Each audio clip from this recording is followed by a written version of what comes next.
Heart failure అంటే ఏంటి? నిజంగా హార్ట్ ఫెయిల్యూర్ అంటే హార్ట్ ఆగిపోవడమేనా?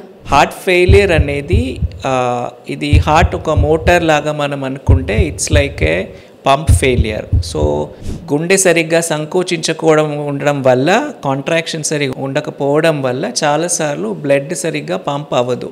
ఇనీషియల్ స్టేజెస్లో వేరే మెకానిజమ్స్తో అడ్జస్ట్ అవుతుంది బాడీ, కానీ క్రమేణా ఆ పంపింగ్ ఫంక్షన్ తగ్గిన కొద్దీ then we will have a situation call heart failure.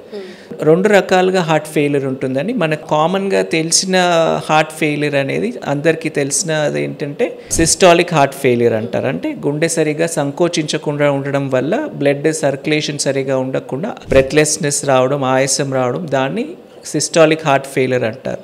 Blood pressure చాలా ఎక్కువ ఉన్న వాళ్ళకి పంప్ చేయడానికి చాలా ఎక్కువ ప్రెషర్తో పంప్ చేయాల్సి వస్తుంది హార్ట్. దానివల్ల గుండె కండరం చాలా థిక్ అయిపోతుంది, మందంగా అవ్వడం వల్ల సరిగ్గా ఫిల్ అవ్వదు. దాన్ని డయాస్టోలిక్ హార్ట్ ఫెయిలియర్ అంటారు. సో సిస్టాలిక్ హార్ట్ ఫెయిలియర్ అంటే that is failure of ejection, అంటే సంకోచించకపోవడం వల్ల వచ్చే problem.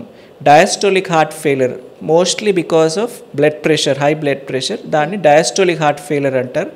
That is because of inadequate filling, అంటే బ్లడ్ సరిగ్గా దాంట్లో ఫిల్ అవ్వదు హార్ట్లో. సో దానివల్ల బయటకు వచ్చే రక్త మోతాదు కూడా తగ్గుతుంది. దాన్ని డయాస్టోలిక్ హార్ట్ ఫెయిలియర్ అంటారు. హార్ట్ ఫెయిలియర్ అనేది ఫంక్షన్ పరంగా తగ్గుతుంది తప్ప హార్ట్ ఆగడము అలాంటివి ఏం జరగదు. హార్ట్ ఆగడాన్ని కార్డియాక్ అరెస్ట్ అంటారు.